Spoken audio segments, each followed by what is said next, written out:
Sí, ya hemos señalado la semana pasada, pero hoy estamos actualizando datos para saber ya en esta recta final del mes de noviembre.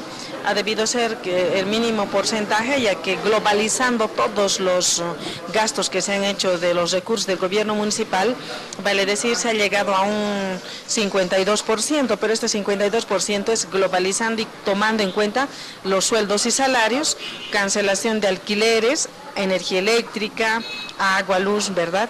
Entonces, ¿cuánto en obras se ha realizado, se ha ejecutado? Eso le interesa al amigo que nos ve, al vecino, a la vecina. En obras es 32%, vale decir, más se ha ejecutado en sueldos, salarios, alquileres, agua, luz, pero en obras, esa es la realidad, 32%, que en mi criterio es una reprobación de la ejecución físico-financiera. No es como se crea a la población, ejecución histórica, se ha batido récord, pero en obras la pregunta.